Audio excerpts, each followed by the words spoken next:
Oh, hari tu pergi apa ni Ustaz Solah. Hari Allah ya. Anam tu ngantuk betul lah buat kerja, tidur. dengan apa Ustaz Anwar.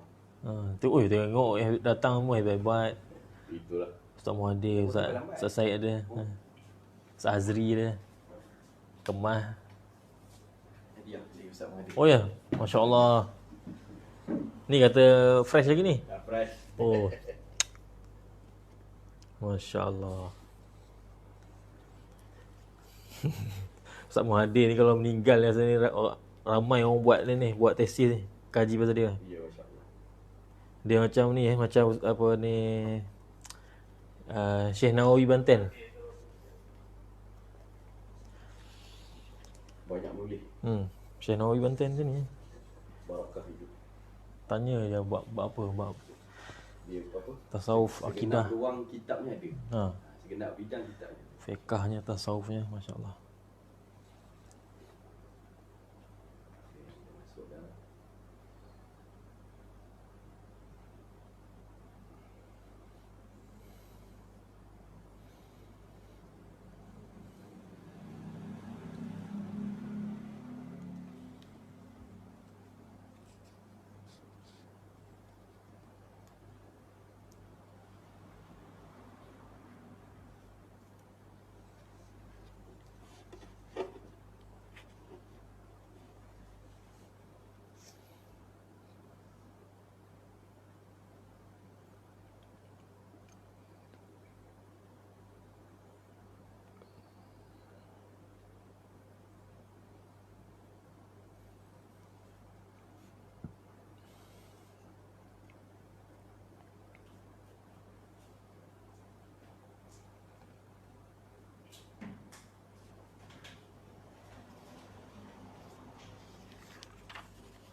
Assalamualaikum warahmatullahi wabarakatuh.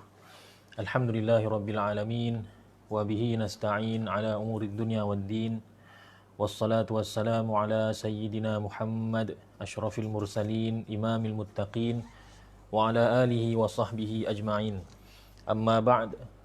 Faqala Allah subhanahu wa ta'ala لو أنزلنا هذا القرآن على جبل لرأيته خاشعا متصدعا من خشية الله وتلك الأمثال نضربها للناس لعلهم يتفكرون وقال رسول الله صلى الله عليه وسلم خيركم من تعلم القرآن وعلمه أو كما قال عليه الصلاة والسلام.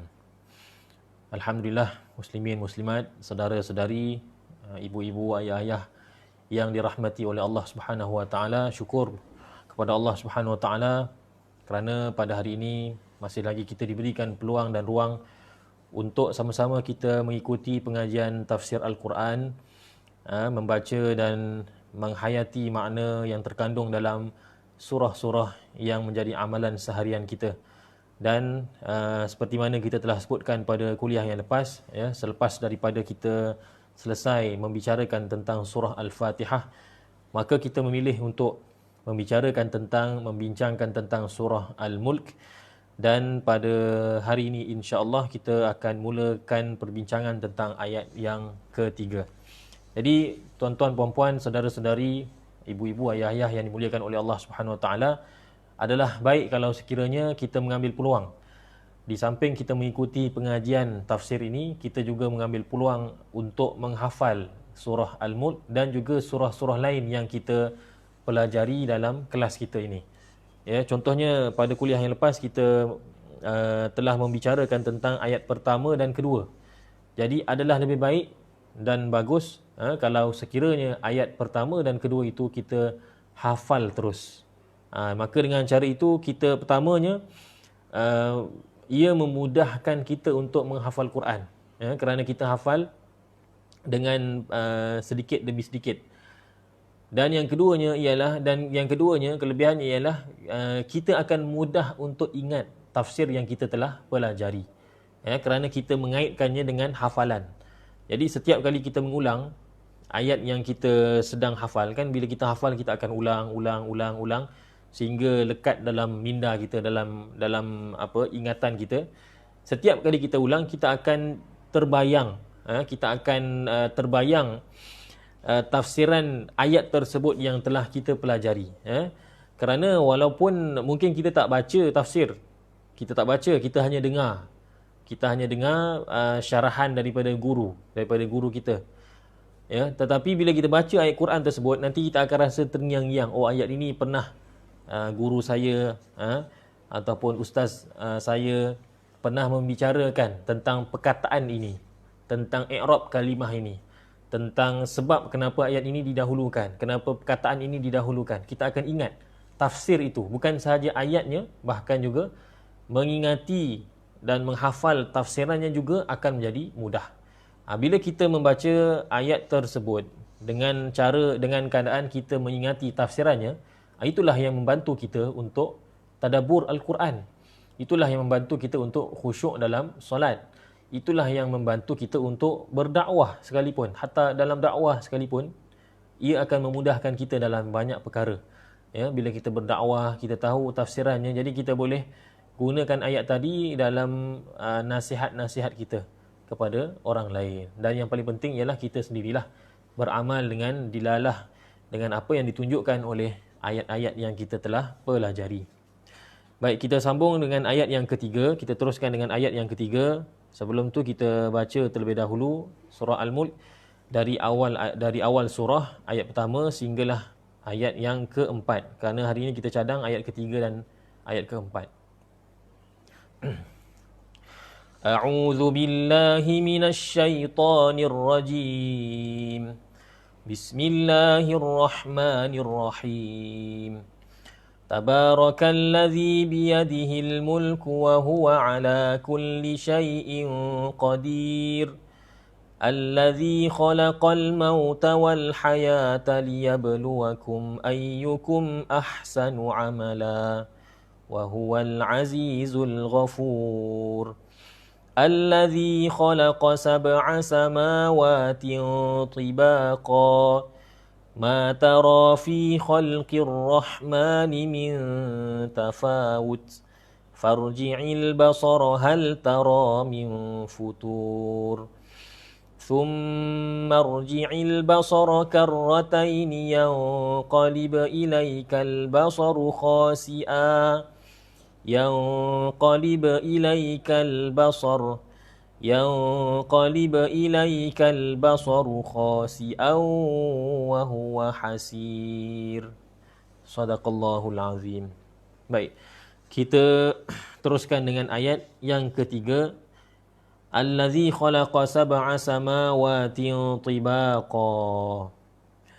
Dialah, iaitu Allah lah yang menciptakan 7 langit. 7 langit tibaqa, secara bertingkat-tingkat, secara berlapis-lapis. Baik. Jadi ayat allazi khalaqa sab'a samawati tibaqa, ayat ini dari segi i'rabnya boleh di-i'rab dengan pelbagai wajah. Ini bagi orang yang ada asas yang kuat dalam bahasa Arab, mungkin perkara ini memberikan faedah kepada mereka. Mengetahui i'rab adalah sebahagian daripada tafsir Al-Quran. Jadi Syekh Tantawi rahimahullah ta'ala mengemukakan beberapa wajah i'rab. Antaranya beliau mengatakan boleh di-i'rabkan sebagai sifat. Allazi khalaqal mauta wal hayata, sehingga akhir menjadi sifat bagi Al-Ghafurur Rahim pada ayat sebelumnya. Ataupun boleh juga di-i'rabkan sebagai ataf bayan. Ataf bayan. Tadi pada ayat kedua disebutkan Allazi khalaqal mauta wal hayata liyabluwakum ayyukum ahsanu amala wa huwal azizul ghafur. Allazi ni ialah penerangan pada sebelumnya, iaitu penerangannya ialah siapa dia, Allah Ta'ala yang menciptakan kematian dan kehidupan itu semua, iaitu dialah yang menciptakan sab'an samawat, 7 lapis langit. Atau boleh juga badal, kata Syekh Tantawi, atau boleh juga khabar bagi mubtada' mahzuf. Jadi allazi itu adalah khabarnya dan mubtada'nya tidak ada. Mubtada'nya mahzuf, telah dihazafkan. Takdirnya ialah huwa. Huwallazi khalaqa sab'an samawat. Jadi ada 4 wajah. Sama ada di'irabkan sebagai sifat, atau di'irabkan sebagai ataf bayan, atau di'irabkan sebagai tadi badal, atau boleh juga di'irabkan sebagai khabar li mubtada'in mahzufin. Demikianlah yang disebutkan oleh Syekh Tantawi rahimahullahu taala dalam At-Tafsirul Wasit.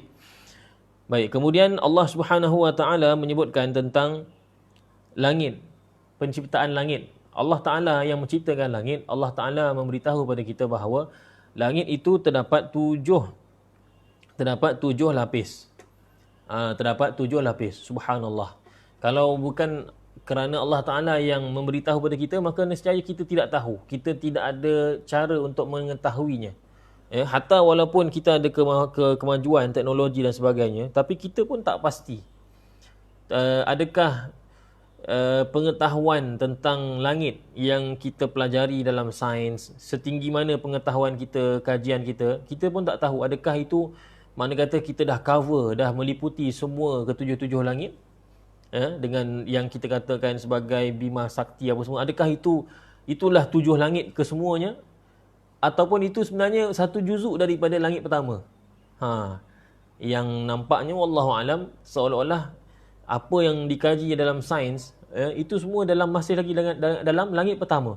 Kerana kalau kita lihat dalam hadis Isra Mi'raj, kita dapati bahawa setiap langit itu antara langit ke langit, maknanya daripada langit nak masuk ke langit seterusnya, langit kedua, dia ada malaikat yang menjaganya. Maknanya ada border, ada sempadan. Maka subhanallah, inilah hebatnya Allah Subhanahu wa taala yang mencipta langit sahaja pun sudah cukup untuk membuktikan kehebatan Allah Subhanahu wa taala. Dan kalau kita bandingkan langit yang luas, yang besar ini, yang terdapat padanya pelbagai rahsia yang lagi dikaji, lagi banyak perkara yang masih belum diketahui. Makin lama dikaji, makin banyak lagi perkara yang kita dapati kita tak tahu berkenaan dengan langit ini. Langit itu kalau nak dibandingkan dengan diri kita ni Allahu Akbar, dengan kerdilnya, dengan tak ada apa-apa kita ni, sangat kecil, sangat lemah. Maka perkara ini sepatutnya memberikan keinsafan kepada kita.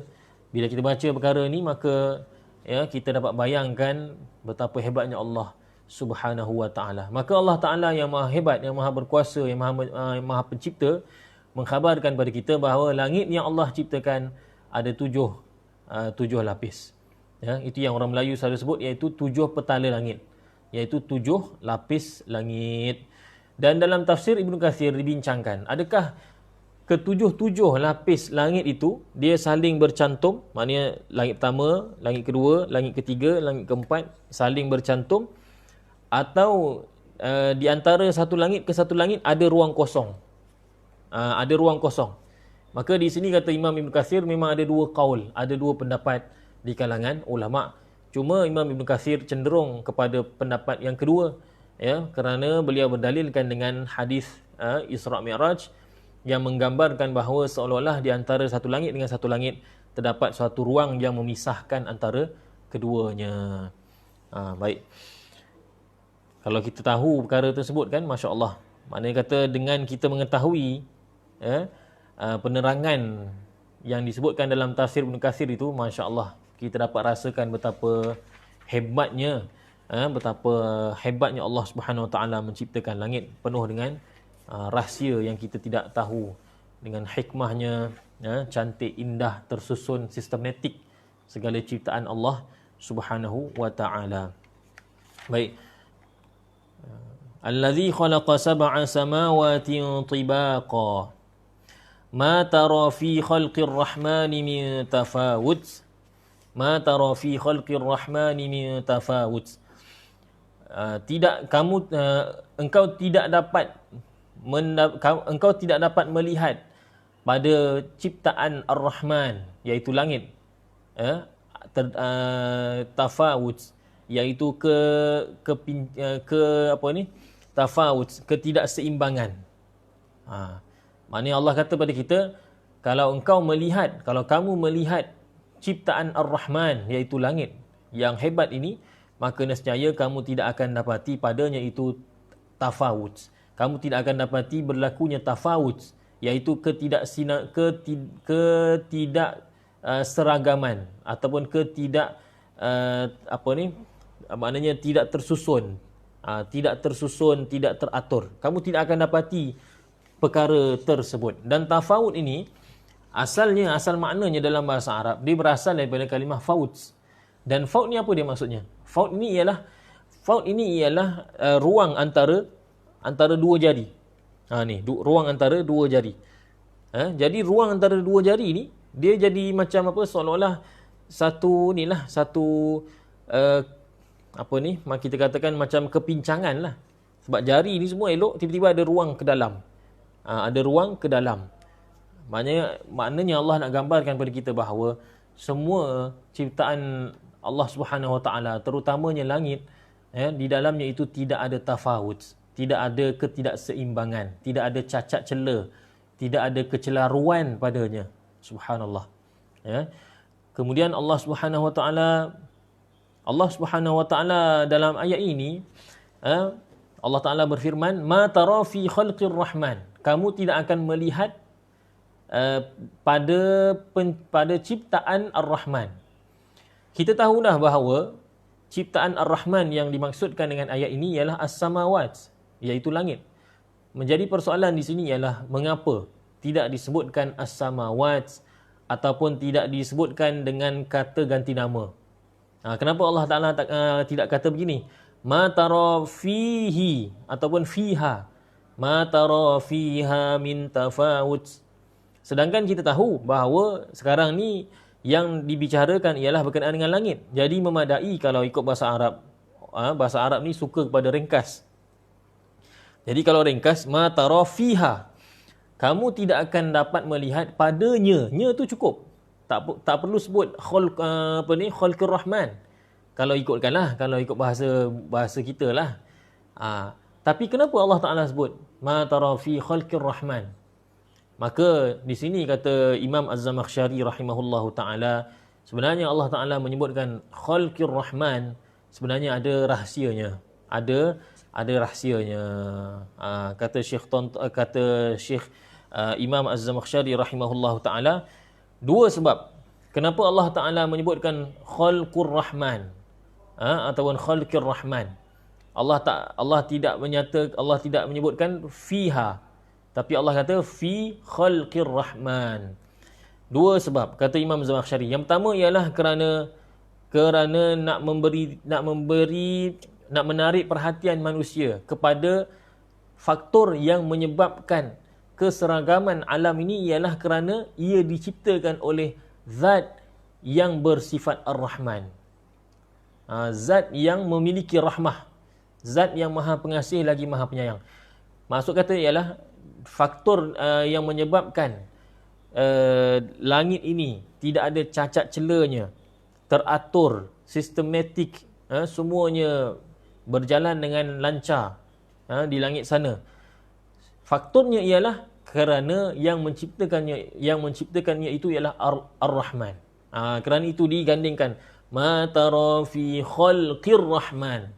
Tak disebutkan fi khalqillah. Allah Ta'ala tak kata ma tara fi khalqillah. Padahal Allah dengan Ar-Rahman makna umumnya samalah. Ar-Rahman pun Allah juga. Tapi kenapa dia highlightkan Ar-Rahman? Sebenarnya kata Imam Zamakhsyari untuk menarik perhatian kita supaya kita melihat kepada asbab kenapa langit itu cantik, langit itu teratur, ialah kerana ia diciptakan oleh Ar-Rahman. Diciptakan oleh Allah Diciptakan oleh Allah yang bernama Ar-Rahman, yang mempunyai sifat Ar-Rahmah. Dengan rahmat Allah, kerana Allah menciptakan dengan penuh kasih sayangnya, maka kerana itulah langit itu tersergam indah, dan cantik, kukuh, lagi tidak ada kepincangan padanya. Yang kedua ialah kata Imam Az-Zamakhsyari, Allah Ta'ala sebutkan Khalqir Rahman kerana apa? Kerana nak membesarkan dan mengagungkan penciptaannya, nak mengangkat nak menonjolkan kehebatan langit itu. Sebab apa? Sebab sesuatu yang disandarkan kepada Allah, maka ia menjadi mulia. Contohnya Baitullah, rumah Allah. Kalau ikutkan Allah tidak ada rumah, maknanya Allah tidak perlu pada rumah. Tapi bila disandarkan Baitullah, maka sandaran ini bukanlah menunjukkan bahawa Allah Ta'ala itu duduk dalam rumah, tetapi maksud tersiratnya ialah rumah itu rumah yang mulia, kerana rumah itu disandarkan pada Allah Subhanahu wa Ta'ala. Begitu juga dengan Rasulullah, Nabiullah, Naqatullah, unta Allah, kan, dalam Quran. Begitu juga dengan apa ni, Syahrullahil Muharram, bulan Allah, iaitu bulan Muharram. Bulan Allah, dalam hadis menyebutkan Syahrullahil Muharram, bulan Muharram itu disebutkan sebagai bulan Allah. Kerana apa? Kerana bulan Muharram itu bulan yang mulia. Di dalamnya itu terdapat pelbagai peristiwa. Bahkan ia adalah Muharram itu ialah salah satu daripada bulan-bulan haram. Maka begitulah juga bila disebutkan Khalqir Rahman, kata Imam Az-Zamakhsyari rahimahullahu ta'ala, tujuannya ataupun tafsiran tersiratnya ialah nak memberitahu pada kita, nak memberitahu pada kita bahawa penciptaan langit adalah penciptaan yang agung. Dan dalam Quran memang beberapa kali, di beberapa tempat kita dapati bahawa terdapat ayat yang mengangkat tentang ataupun yang menceritakan tentang kehebatan langit. Maka oleh kerana itu para ulama membincangkan antara langit dengan bumi, manakah yang lebih afdal di sisi Islam. Kita tak bicara dari sudut pendapat kita ke apa ke, tak, ataupun dari sudut sains ke, tak. Dari sudut Islam, antara langit dengan bumi, mana yang lebih afdal, kan? Dan perkara ni tak ada masalah, sebab ulama berbincang tentang bulan. Dalam banyak-banyak bulan apakah yang afdal? Hari, apakah hari yang afdal? Hatta ulama membincangkan tentang malam dan siang, manakah lebih afdal? Ada dibincangkan oleh ulama antara malam dan siang, manakah yang lebih afdal, maknanya yang lebih baik di sisi Islam. Ulama juga berbincang tentang orang kaya yang bersyukur dengan orang miskin yang sabar, mana lebih afdal. Ulama juga berbincang tentang bumi ataupun tempat. Sebesar-besar bumi ini, manakah satu tapak ataupun satu tempat yang paling afdal di muka bumi ini. Dibincangkan oleh ulama. Jadi samalah juga antara bumi dengan langit, manakah lebih afdal. Dan perkara ini dibincangkan oleh Imam Fakhruddin Ar-Razi rahimahullahu ta'ala dalam tafsirnya dengan panjang lebar. Jadi ada setengah ulama mengatakan bahawa langit lebih afdal, dan ada setengah ulama mengatakan bahawa bumi lebih afdal. Yang mengatakan bahawa langit lebih afdal memberikan beberapa hujah, di antaranya ialah kerana langit itu ialah tempat ibadah para malaikat, dan para malaikat tidak pernah memaksiati Allah. Para malaikat tidak pernah melakukan dosa dan maksiat. La ya'sunallaha ma amarahum wa yaf'aluna ma yu'marun. Para malaikat itu tidak pernah mengingkari, tidak pernah melanggar perintah Allah. La ya'sunallaha ma amarahum wa yaf'aluna ma yu'marun. Bahkan malaikat itu melaksanakan apa yang Allah Ta'ala perintahkan. Jadi oleh kerana di langit sana tidak pernah berlaku maksiat, maka kerana itulah langit lebih afdal. Begitu juga antara hujah yang disebutkan dalam tafsir Ar-Razi ialah di langit sana Allah Subhanahu wa Ta'ala, ketika mana Nabi Adam alaihissalam dan Sayyidatina Hawa, Sayyidina Adam dan juga Sayyidatina Hawa makan buah larangan, maka Allah Subhanahu wa Ta'ala turunkan dia daripada langit ke bumi. Dan itu menjadi hukuman. Jadi benda yang dijadikan hukuman, pastinya benda itu kurang afdalnya. Jadi maknanya langit itu lebih afdal. Nabi Adam AS dan Hawa berada di syurga, dan syurga itu di langit. Kemudian apabila berlaku perkara tersebut, fa'azallahuma syaitanu anha, maka syaitan telah menggelincirkan mereka berdua. Fa'azallahuma syaitanu anha fa'akhrajahuma mimma kana fih. Dan maka dia telah mengeluarkan mereka berdua, iaitu Adam dan juga Hawa, daripada tempat yang selama ini dia duduki. Maka diturunkan ke bumi. Maka itu menunjukkan bahawa bumi kurang afdal berbanding langit. Bumi kurang afdal berbanding langit. Dan banyaklah dalil yang lain. Di antaranya juga disebutkan oleh ulama lain bahawa langit ini adalah kiblat doa. Amalan-amalan soleh diangkat ke langit. Banyak lagi kelebihan langit. Dan yang mengatakan bahawa bumi ini afdal, mereka mengatakan bahawa kerana manusia yang merupakan makhluk ciptaan yang terbaik diciptakan daripada tanah, dan tanah daripada bumi. Bahkan para malaik, para anbiya alaihimus salatu wassalam, para nabi, mereka diciptakan daripada tanah, dan tanah itu adalah bumi. Maka bumi adalah lebih afdal kerana bumi adalah asal kejadian para kekasih Allah, para nabi Allah Subhanahu wa ta'ala. Jadi secara kesimpulannya, kata Imam An-Nawawi, jumhur ulama mengatakan bahawa langit lebih afdal. Jumhur ulama mengatakan bahawa langit lebih afdal. Dan kata Imam An-Nawawi, walau bagaimanapun hendaklah kita mengecualikan tanah yang menjadi makam, tanah yang bersentuhan dengan tubuh badan para nabi, para anbiya, yang mana jasad para anbiya disemadikan di sana. Tanah yang bersentuhan itu tidak syak lagi bahawa tanah itu lebih afdal daripada mana-mana bahagian langit dan mana-mana bahagian lain daripada bumi. Sebab apa? Sebab dia bersentuhan dengan jasad para nabi. Keberkatannya mengatasi tempat-tempat lain. Ini kata Imam Nawawi. Dan hal yang sama juga Imam Ibn Hajar rahimahullahu ta'ala dalam Al-Fatawa Al-Hadithiyah mentarjihkan langit lebih afdal. Tapi seperti mana Imam Nawawi sebutlah, walaupun kita kata langit lebih afdal, kita kena kecualikan, kita kena mengecualikan tanah yang bersentuhan dengan jasad para nabi di tempat mereka disemadikan, kerana tanah tersebut lebih afdal daripada segala langit dan segala bumi. Wallahu alam. Baik muslimin dan muslimat yang dirahmati lagi dikasihi oleh Allah Subhanahu wa ta'ala. Allah Ta'ala berfirman, ma tara fi khalqir rahmani min tafawut farji'il basara hal tara min futur thumma rji'il basara karrataini yanqalib ilaikal basaru khasi'an wa huwa hasir. Allah Subhanahu wa ta'ala berfirman, farji'il basara, farji'il basara. Allah kata pada kita, kalau kamu ragu-ragu, kalau kamu tak percaya, kalau kamu masih lagi tak yakin bahawa di langit sana tidak ada sebarang kepincangan, farji'il basara, maka hendaklah kamu ulangi semula. Kamu repeat sekali lagi, kamu ulang sekali lagi pandangan kamu. Hal tara min futur, adakah kamu melihat, adakah kamu dapat melihat sebarang futur? Futur ni apa dia?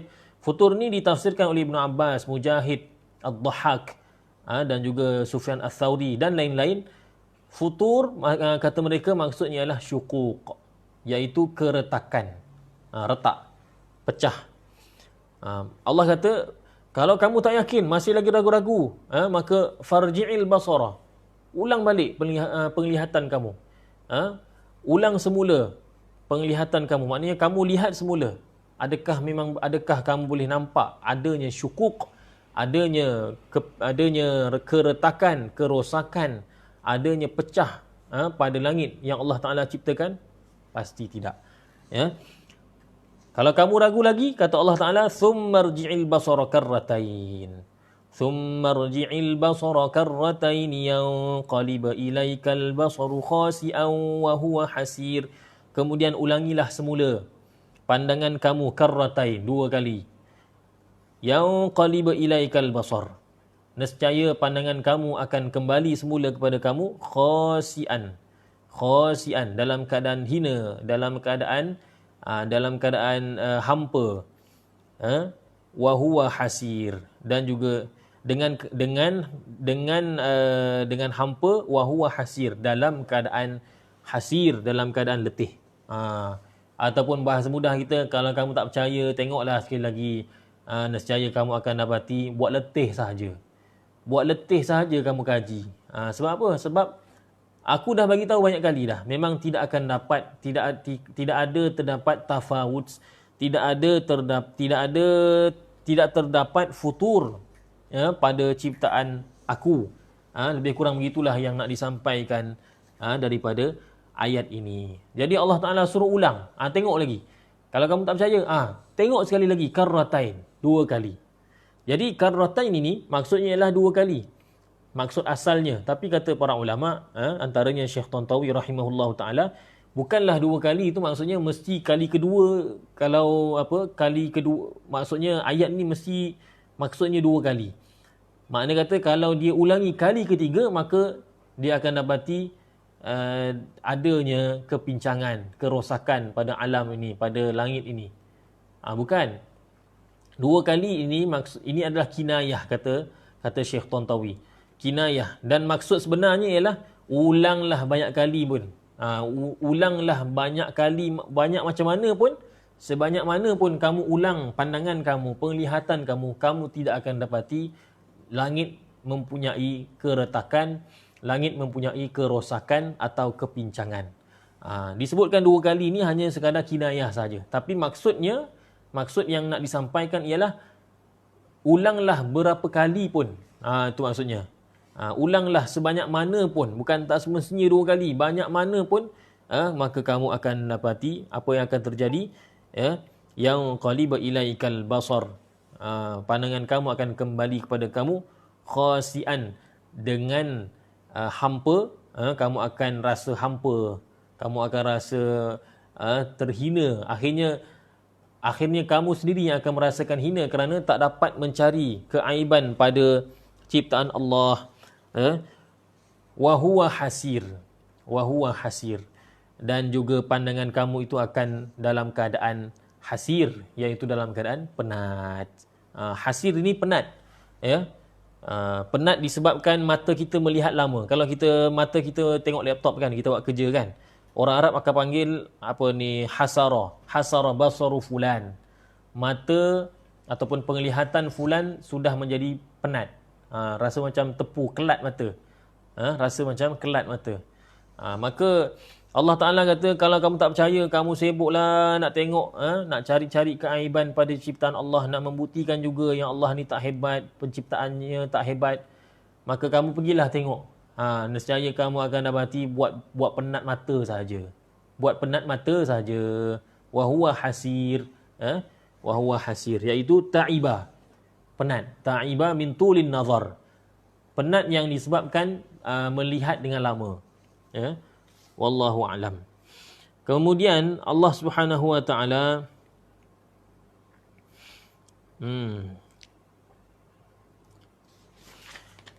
baik.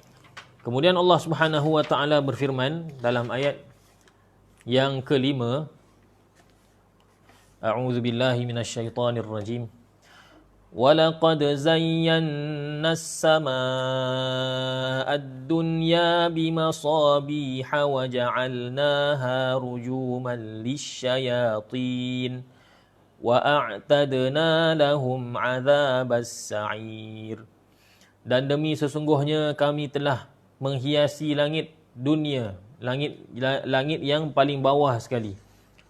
Langit yang paling bawah, yang paling dekat dengan kita ni.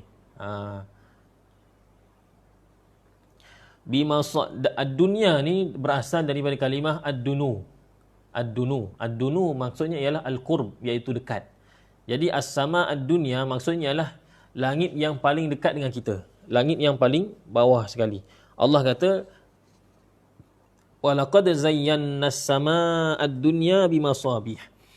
Dan demi sesungguhnya kami telah menghiasi langit yang paling bawah, yang paling dekat dengan kita ni, dengan manusia ni, bimasabih, dengan Dengan apa Allah Ta'ala hiasi langit? Iaitu dengan masabih, dengan pelita-pelita, dengan pelita-pelita.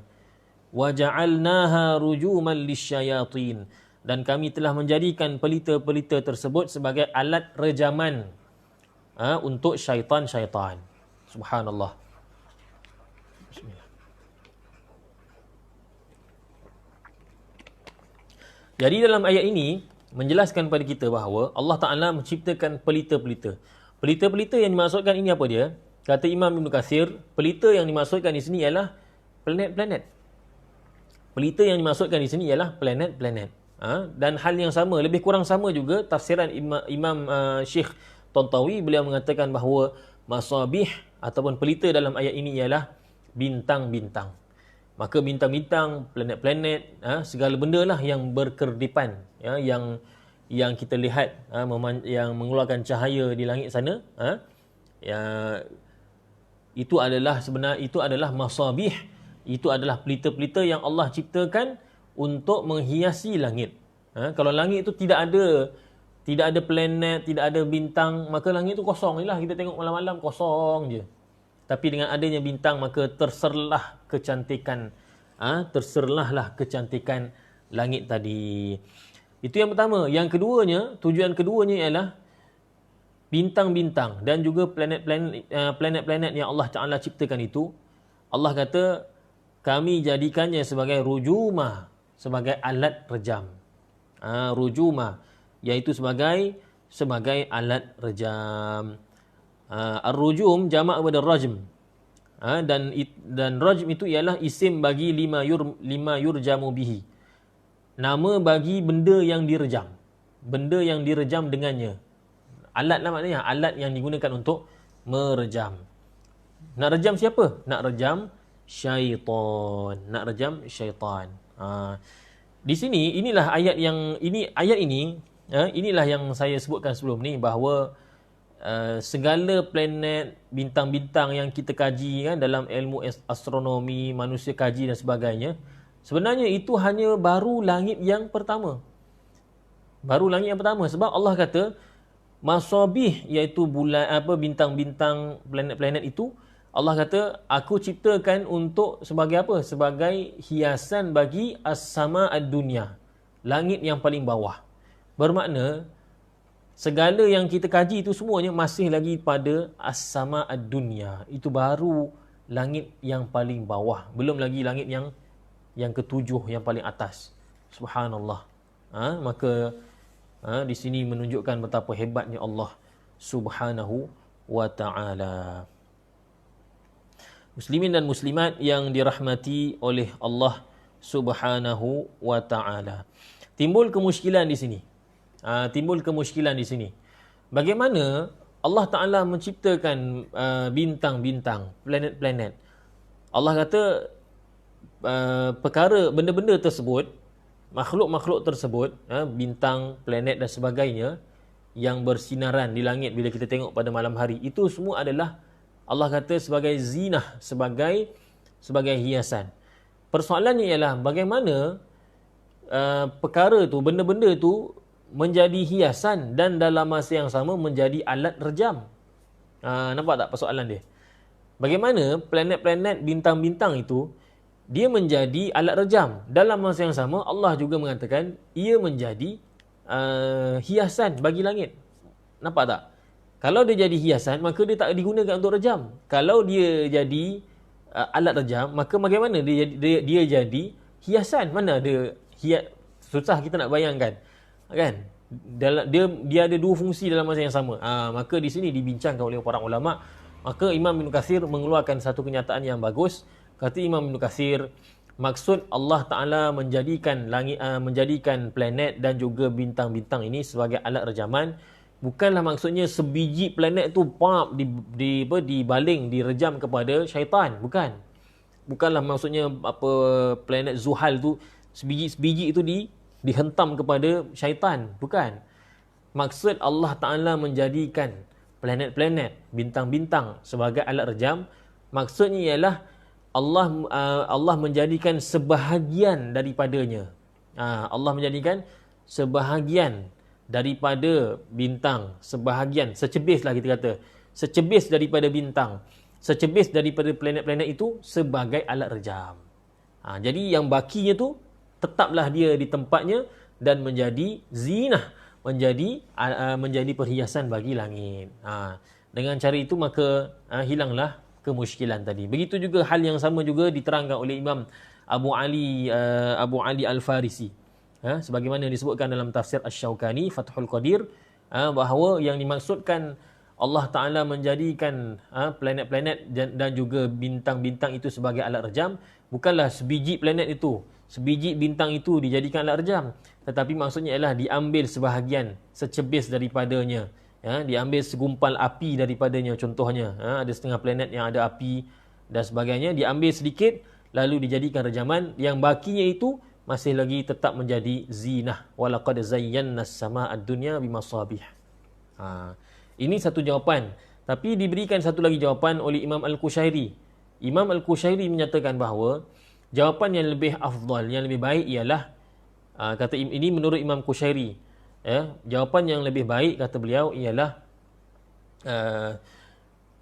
planet-planet dan juga bintang-bintang tadi, dia menjadi hiasan bagi langit sebelum ia digunakan untuk sebagai alat rejaman kepada syaitan. Ini maknanya jawapan kedua.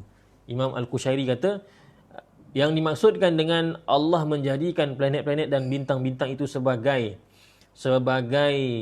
zinah, sebagai hiasan, maksudnya sebelum ia dijadikan alat rejaman. Bila dah jadi alat rejaman maka sudah tidak jadi lagi zinah. Tapi planet-planet dan juga bintang-bintang yang masih tidak digunakan sebagai alat rejaman, maka kekallah ia menjadi zinah, iaitu hiasan di langit sana. Baik, muslimin dan muslimat yang dirahmati oleh Allah Subhanahu wa taala, Imam Qatadah rahimahullah taala menyimpulkan berkenaan dengan bintang-bintang ini. Kata Imam Qatadah, bintang-bintang ni tiga perkara yang dapat disimpulkan. Pertamanya, Allah Ta'ala menciptakannya sebagai zinah, sebagai perhiasan. Yang keduanya, sebagai alat rejaman untuk syaitan, kepada syaitan. Dan yang ketiga ialah sebagai alamat untuk dijadikan panduan, untuk kita menjadikan dia sebagai panduan. Maka kata Imam Qatadah rahimahullah ta'ala, lebih daripada itu, maka itu adalah makna kata pandangan. Maknanya pandangan semata-mata. Sebab Allah Ta'ala yang maha menciptakan, Allah Ta'ala memberitahu itulah tiga fungsinya. Kalau lebih daripada itu, maka itu adalah pandangan semata-mata. Dan kalau sekiranya ia salah, maka salahlah, kerana tidak ada nas ataupun dalil yang lain yang lebih daripada, yang menunjukkan lebih daripada tiga fungsi tersebut. Kemudian Allah Subhanahu wa taala berfirman, wa a'tadna lahum 'adzabas sa'ir, dan kami telah menyediakan bagi mereka, iaitu bagi syaitan-syaitan, 'adzabas sa'ir. 'Adzabas sa'ir. Ini kata para ulama, ini ialah di akhirat nanti. Maksudnya di dunia ni mereka direjam, dan di akhirat nanti Allah Taala sediakan bagi mereka azab lain, 'adzabas sa'ir. Azab api neraka yang menyala-nyala, yang menjulang-julang. Yang menjulang-julang. Dan sa'ir itu kata para ulama, sa'ir itu ialah api yang sangat yang sangat membakar, sangat menjulang-julang. Api yang marak, kita katakan. Api yang marak, bukan sebarang api. Maka di sini kita kena mengambil pengajaran dan keinsafan, bahawa api di akhirat nanti, api neraka, dia tidak sama dengan api dunia. Kerana itu tidak cukup Allah Ta'ala mengatakan api. Allah kata azab as-sa'ir. Azab sa'ir, azab api yang menjulang-julang. Di sana dalam ayat ini menunjukkan ada beza di antara api dunia dan api akhirat. Dan ini digambarkan dalam hadis riwayat Tirmizi. Kata Nabi sallallahu alaihi wasallam, narukum hadhihi narukum hadhihi allati tuqidun juz'un min 70 juz'a min nari jahannam, atau kama qala alaihi salatu wasalam. Api yang kamu nyalakan, Api yang kamu nyalakan di dunia ini adalah 1 juzuk daripada 70 juzuk. Maknanya 1/70 daripada 1/70 daripada api neraka Jahannam. Wal'iyadzabillah. Wal'iyadzabillah. Mudah-mudahan Allah Subhanahu Wa Taala jauhkan kita daripada kemudaratan api dunia dan api akhirat. Amin ya rabbal alamin. Kemudian Allah Subhanahu wa taala berfirman lagi, walilladzina kafaru bi rabbihim adzabu jahannam wa bi'sal masir. Dan bagi orang-orang yang kafir, yang kufur terhadap Tuhan mereka, bagi mereka apa dia? Bagi mereka azabu jahannam, azab api neraka Jahannam, wa bi'sal masir. Dan itulah seburuk-buruk tempat kesudahan. Itulah seburuk-buruk tempat kesudahan. Wal'iyadzabillah. Allah Ta'ala memberikan ancaman kepada orang yang kufur kepadanya. Setelah Allah Ta'ala menciptakan langit, menciptakan bumi, menciptakan kematian, kehidupan yang disebutkan ayat-ayat sebelum ini, setelah Allah mengingatkan kita betapa Rabbnya Allah Ta'ala, betapa penciptanya Allah Ta'ala, pentadbirnya Allah Ta'ala, betapa Allah itu selayaknya kita menganggapnya sebagai Rabb, lalu kita menyembahnya dan tidak mensyirikkannya. Setelah itu, kalau ada orang lagi masih lagi yang kafir, kalau masih ada lagi orang yang kufur kepada Allah, Allah kata, ingat, walilladzina kafaru bi rabbihim azabu jahannam wa bi'sal masir. Kesudahannya ialah di neraka Jahannam, dan neraka Jahannam itu ialah seburuk-buruk kesudahan. Kemudian Allah Ta'ala berfirman lagi, idza ulqu fiha sami'u laha shahiqan wa hiya tafur takadu tamayyazu minal ghaiz kullama ulqiya fiha fawjun sa'alahum khazanatuha alam ya'tikum nadhir. Allah Ta'ala berfirman, idza ulqu fiha sami'u laha shahiqa. Apabila mereka, iaitu ahli-ahli neraka, orang-orang yang jahat, yang tak beriman, yang kufur, apabila mereka dicampakkan ke dalam neraka, sami'u laha shahiqa wa hiya tafur. Sami'u laha shahiqa wa hiya tafur. Mereka mendengar padanya itu, pada neraka Jahannam itu terdapat suara jeritan meraung. Syahiq, suara menjerit, suara meraung. Suara meraung, suara yang buruk, suara yang kuat dan buruk. Ini disebutkan oleh Imam Asy-Syaukani. Syahiqan ini, Imam Syaukani cuba nak memberi gambaran. Kata beliau, seperti suara keldai pada jeritan pertamanya. Kan? Kami ketika belajar di Mesir dulu, ialah biasalah jumpa kedai ni. Kalau kat Malaysia ni tak ada lah kedai.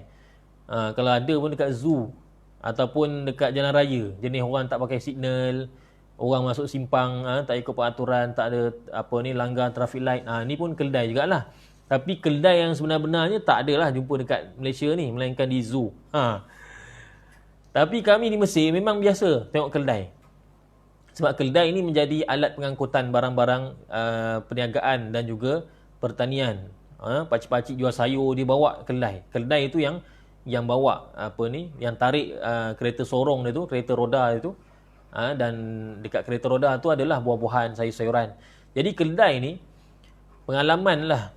Biasa dengar orang cakap, tapi ni pengalaman kami sendiri. Kalau dia terkejut, dia kaget, kalau dia tiba-tiba dia terkejut, bahasa orang sekarang, terkejut ataupun dia kaget, dia rasa cemas, maka dia akan menjerit sekuat-kuatnya dan suaranya tu sangat sangat buruk. Suaranya tu sangat menyakitkan telinga.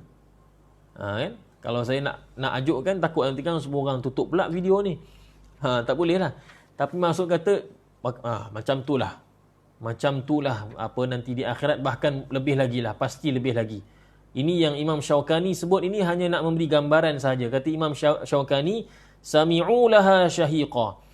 Ahli neraka itu ketika dicampakkan ke dalam neraka, maka mereka mendengar bagi neraka itu suara syahiqah, suara yang jeritan yang sangat sangat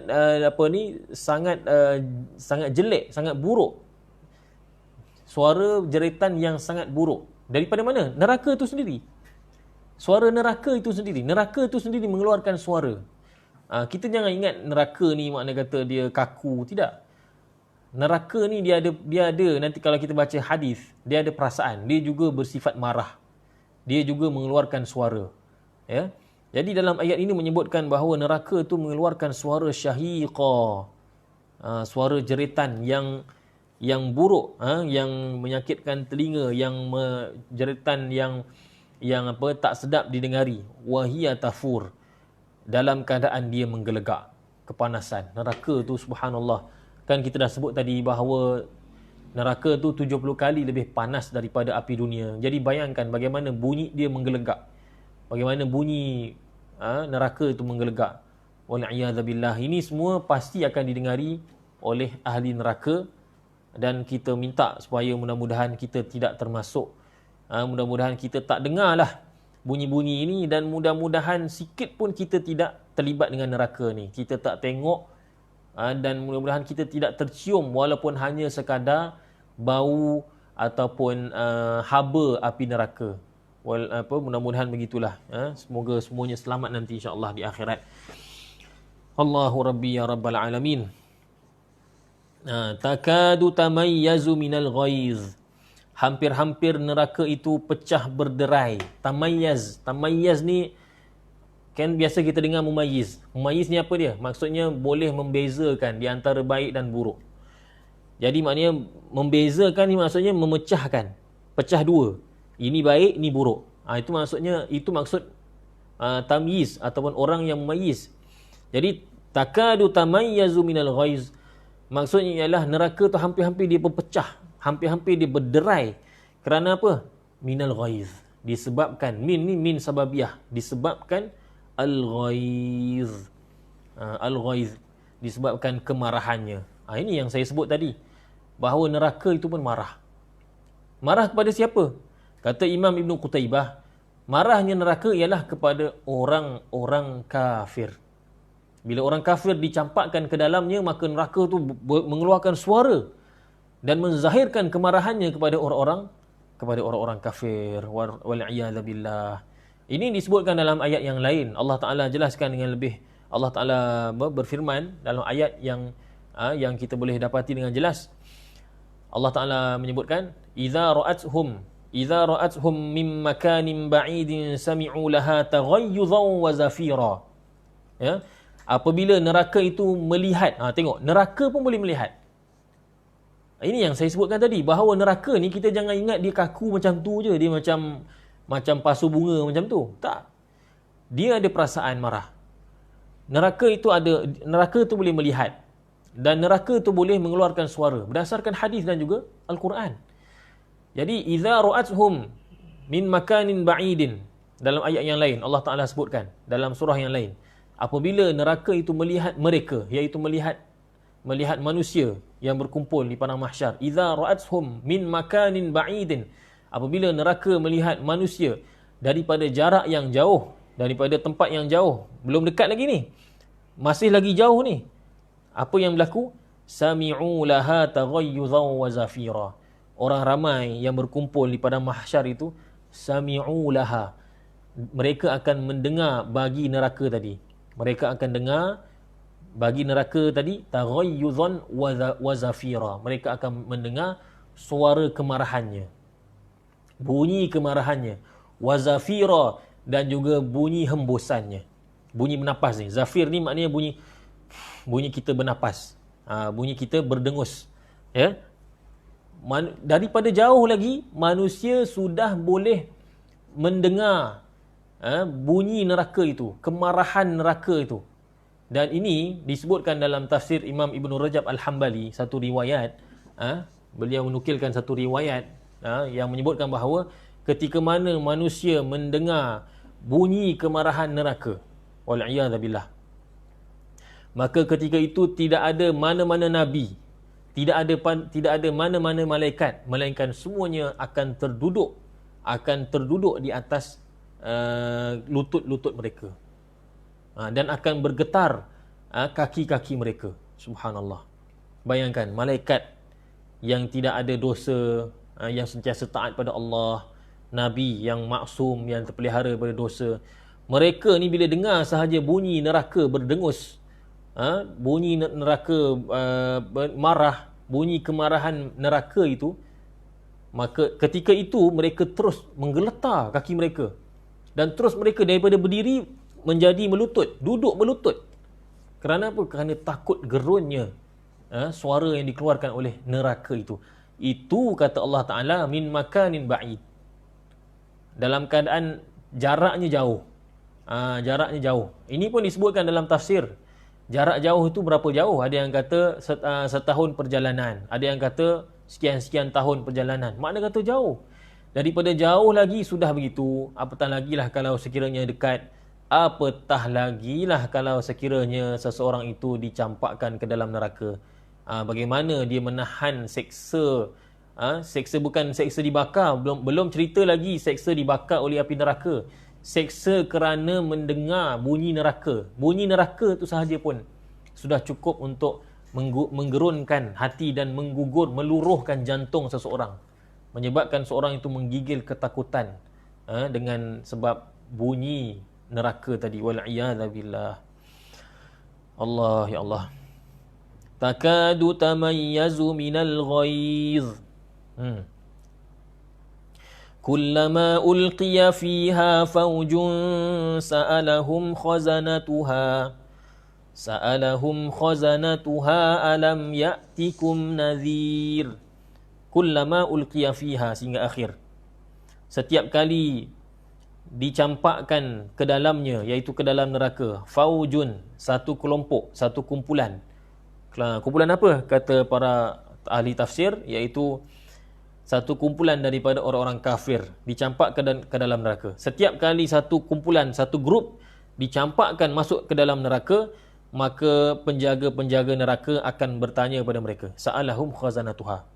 Penjaga-penjaga neraka akan bertanya kepada mereka, alam ya'tikum nadhir? Tak pernah ke dulu masa kat dunia dulu, tak pernah ke ada orang datang memberikan peringatan? Allah. Sudahlah dimasukkan ke dalam neraka, sudahlah dikenakan azab, kemudian ditanya pula soalan macam tu. Bayangkan. Salah ke malaikat tanya? Tak salah. Sebab neraka tu memang tempat azab. Memang mereka disuruh untuk mengazab ahli neraka. Tuan-tuan puan-puan bayangkan. Kan? Kita ni dahlah kereta kita ni rosak tepi jalan. Kereta kita rosak tepi jalan ni. Kita ada urusan penting, rosak tepi jalan. Tiba-tiba ada seorang hamba Allah, dia berhenti tepi jalan. Kita berharaplah mudah-mudahan dia tolong kita. Sekali tengok bila dia turun, dia kata apa? Masa nak berjalan tadi tak tengok dulu ke enjin? Masa berjalan tadi tak tengok ke bateri? Tak check ke air bateri? Tuan-tuan rasa macam mana masa tu? Kan? Tuan-tuan rasa betapa hati tu rasa macam sakit tak? Sakit tuan-tuan. Sakit lah, sebab saya pun pernah rasa juga sikit-sikit macam tu. Dalam keadaan ahli neraka dimasukkan ke dalam neraka, diputuskan kepada orang-orang kafir, keputusan muktamad, tempatnya ialah neraka selama-lamanya. Telah diputuskan sebelum itu di mahkamah, ketika di mahkamah Allah Ta'ala. Kemudian dicampakkan ke dalam neraka untuk melaksanakan keputusan mahkamah Allah Ta'ala itu. Ketika dicampakkan, masuk saja, dicampak dalam neraka, tiba-tiba datang malaikat yang menjaga neraka. Dia tanya, dulu tak ada orang datang ke pada kamu waktu di dunia dahulu berikan peringatan? Tuan-tuan bayangkan. Zahir pun sakit, hati dalamnya, batin pun sakit. Itulah nak ceritanya bahawa azab neraka tu bukan sahaja azab pada zahir, bahkan batin pun terseksa. Telinga ni pun terseksa kerana mendengar bunyi neraka yang tak sedap didengar. Itulah hakikat neraka. Wal'iyadzubillah. Mudah-mudahan Allah jauhkan kita daripada sebarang jenis azab neraka, walau sekecil-kecilnya sekalipun. Alam ya'tikum nazir? Dulu masa di dunia dulu tak pernah ada ke nazir, pemberi peringatan datang pada kamu, berikan peringatan, cerita tentang neraka, cerita tentang syurga, cerita tentang alam akhirat, cerita tentang adanya hisab di hari akhirat. Tak pernah cerita ke? Tak pernah dengar ke? Tak pernah ke kamu lari? Ada pendakwah datang, ada ustaz buat ceramah, ada orang datang nak berdakwah, kamu lari, kamu tak nak dengar. Maka kata mereka apa? Qalu bala qad ja'ana nadhirun fakadzabna wa qulna ma nazzalallahu min syai'. Mereka berkata, bahkan mengaku, akhirnya mereka mengaku.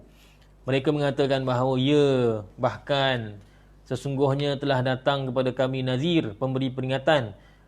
Fakadzabna, lalu kami telah mendustakan mereka. Lalu kami telah mendustakan. Maknanya kami tak percaya. Kami tolak, kami tak terima. Wa qulna, bukan sahaja tak terima, bukan sahaja tak terima dakwah, bahkan dia balas pula. Kita ni mak ayah ni kan, kalau kita nasihat anak kita dia tak terima tapi dia diam, okey lagi. Tapi bayangkan, dia tak terima kemudian dia menjawab pula. Mana lagi dahsyat.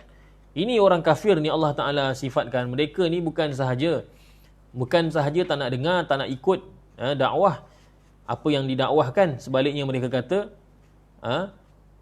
wa qulna ma nazzalallahu min syai'in in antum illa fi dhalalin kabir.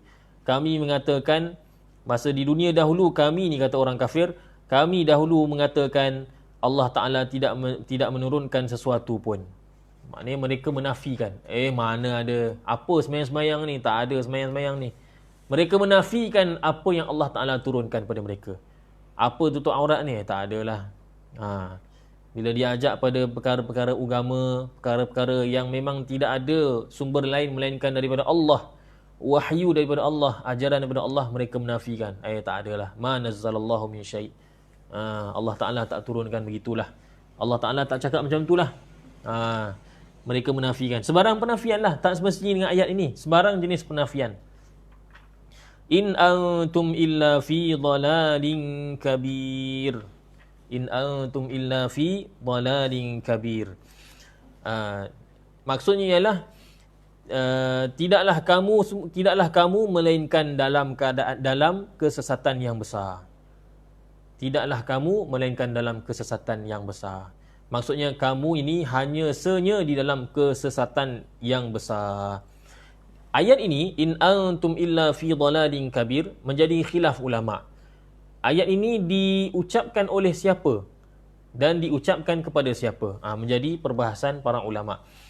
Imam Az-Zamakhsyari dalam tafsirnya Al-Kasyaf menyebutkan dua tafsiran. Ada dua kemungkinan. Pertama, mungkin ayat ini diucapkan, kata-kata ini, in antum illa fi dhalalin kabir, diucapkan oleh orang-orang kafir. Orang-orang kafir mengatakan kepada orang yang memberikan peringatan, para nabi dan sebagainya. Mereka mengatakan, alah kamu ni para nabi, kamu ni semua berada dalam keadaan sesat yang nyata, kesesatan yang besar. Jadi ayat in antum illa fi dhalalin kabir, ini kalau mengikut satu tafsiran, kata-kata ini adalah ucapan orang kafir kepada orang yang memberikan peringatan pada mereka ketika di dunia dahulu. Tetapi ada tafsiran yang kedua yang dikemukakan, disebutkan oleh Imam Az-Zamakhsyari. Kata beliau, boleh juga dikatakan bahawa kata-kata in antum illa fi dhalalin kabir, in antum illa fi dhalalin kabir, ini ialah kata-kata penjaga-penjaga neraka kepada ahli neraka. Maknanya setelah ahli neraka mengakui kesilapan mereka, bahawa mereka dahulu mendustakan ajaran Allah Ta'ala, mendustakan peringatan-peringatan yang diberikan oleh para nabi dan sebagainya kepada mereka. Setelah para malaikat mendengar cerita dan pengakuan ahli neraka, maka para malaikat memberikan respon kepada mereka dengan mengatakan, kamu ni, korang ni memang tak ada hal lain lah, memang korang ni memang sesat sungguh. Macam tu.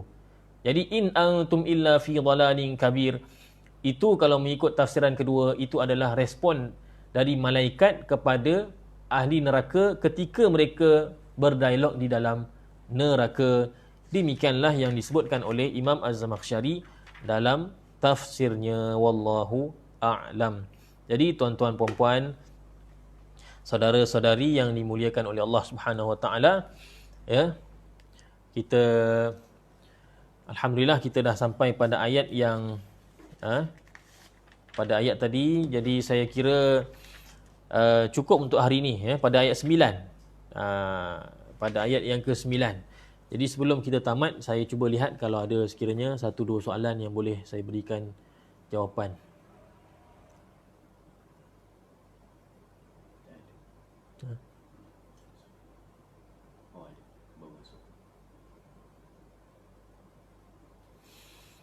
Baik, ada soalan daripada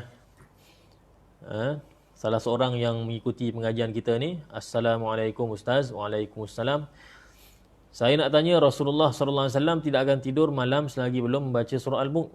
Baca sebelum tidur, baca selepas solat fardu maghrib, setiap malam sebelum fardu isyak. Sebelum fardu isyak. Dikira baca sebelum tidur ke? Jadi ini kita telah bincangkan sebelum ni bahawa hadis-hadis berkenaan dengan surah Al-Mulk ni ada hadis yang muqayyad, yang dikaitkan dengan masa, iaitu sebelum tidur, dan ada juga hadis yang menyebutkan secara mutlak tanpa dikaitkan dengan sebarang masa. Maka yang afdalnya kata ulama ialah kita membaca surah Al-Mulk ini dengan masa yang disebutkan dalam sebahagian hadis. Antaranya hadis yang menyebutkan kana Rasulullah sallallahu alaihi wa alihi wasallam la yanamu hatta yaqra'a alif lam mim tanzil wa tabarakalladzi biyadihil mulk. Adalah Rasulullah sallallahu alaihi wasallam tidak tidur sehinggalah baginda sallallahu alaihi wasallam membaca alif lam mim sajadah, alif lam mim tanzil, dan juga tabarakalladzi, iaitu surah Al-Mulk. Ini yang afdal ya. Yang afdalnya ialah kita baca sebelum tidur. Maksud sebelum tidur ialah lepas isyak. Maksud sebelum tidur ialah lepas isyak. Sebab dalam Islam, tidur sebelum isyak ni makruh. Jadi sebelum isyak ini bukanlah waktu tidur yang selari dengan syarak. Dia tak adalah kata haram. Kalau dah mata tu dah kuyu sangat, dah ngantuk, tidurlah. Tapi nak katanya bahawa waktu yang dicadangkan oleh Islam untuk tidur ialah lepas isyak. Maka waktu afdal membaca Al-Mulk ialah lepas isyak sehinggalah hampir-hampir nak tidur. Tapi kalau sekiranya seorang itu baca sebelum isyak, contohnya antara maghrib dan isyak, maka boleh, tak ada masalah. Persoalannya, adakah dia dapat kelebihan? Ya, dapat. Dapat. Kerana ada hadis-hadis yang tidak mengaitkan dengan masa. Ada hadis-hadis yang menyebutkan tentang kelebihan surah Al-Mulk tanpa mengaitkan dengan sebarang masa. Ada saya sebutkan pada awal dahulu, iaitu ni hadis riwayat Tirmizi, di mana Ibnu Abbas radhiyallahu anhuma menceritakan bahawa sebahagian sahabat Nabi sallallahu alaihi wasallam buat kemah di atas kubur, dan mereka tak tahu di tanah itu ada kubur. Tiba-tiba kedengaran bunyi suara membaca surah Al-Mulk sehingga khatam, penuh baca Al-Mulk. Maka diceritakan pada Nabi sallallahu alaihi wasallam, maka kata Nabi sallallahu alaihi wasallam, hiyal mani'ah hiyal munjiyah tunjihi min azabil qabr. Surah Al-Mulk itu ialah penghalang daripada azab kubur, dan juga pelepas, iaitu yang melepaskannya daripada azab kubur. Begitu banyaklah hadis yang lain. Maka kalau kita baca surah Al-Mulk bukan pada waktu yang kita sebutkan tadi, iaitu selepas isyak, boleh. Dapat tak kelebihan? Dapat. Cuma yang Rasulullah SAW buat ialah sebelum tidur. Maka kalau kita baca waktu yang lain, kita niatlah untuk beramal, untuk mempraktikkan hadis-hadis yang tidak mengaitkan dengan masa. Hadis-hadis pembacaan Al-Mulk yang tidak berkait dengan masa. Boleh, tak ada masalah. Lagipun ianya Quran. Tak ada masalah. Baik. Jadi saya kira cukup untuk hari ini. Terima kasih banyak-banyak kepada tuan-tuan perempuan, ibunda, ayahanda semua yang mengikuti pengajian kita. InsyaAllah esok kita ada program baharu, iaitu daurah bacaan solat. Ya. Ini sangat penting sebab kadang-kadang bila kita tak belajar perkara ni, puluhan tahun kita solat, baca Fatihah, baca bacaan rukuk, sujud dan sebagainya, kita tak tahu selama ni bacaan kita salah. Pernah sekali saya semayang di satu masjid, satu surau tu, pakcik tu memang orang surau, memang lama dah, memang berpuluh tahun dah sembahyang di saf pertama. Tapi oleh kerana suara dia kuat, jadi dia baca tahiyat at-tahiyat. Dia ta-nya panjang. At-tahiyat. Jadi itu kalau ikutkan maknanya dah lari. Kan? Jadi perlu ditegur. Maka tuan-tuan perempuan nak orang tegur ke, nak tunggu orang tegur, malu pula kan. Baiklah tuan-tuan perempuan datang belajar. Bukan suruh datang lah. Maksud kata esok ikuti program kita insya-Allah bersama dengan Al-Faqir. Pada esok hari insya-Allah kita sama-sama kita membetulkan bacaan solat kita insya-Allah. Pada pukul 9 pagi. 9 pagi insya-Allah. PDF boleh download di Telegram channel. Dan PDF untuk bahan pengajian esok boleh di-download di Telegram Kubak Center insya-Allah. Terima kasih pada perhatian dan komitmen tuan-tuan perempuan mengikuti kelas ini. Semoga apa yang kita bincangkan dapat kita amalkan dan kita sampaikan pada orang lain insya-Allah. Wabillahi taufiq wal hidayah. Wassalamualaikum warahmatullahi wabarakatuh.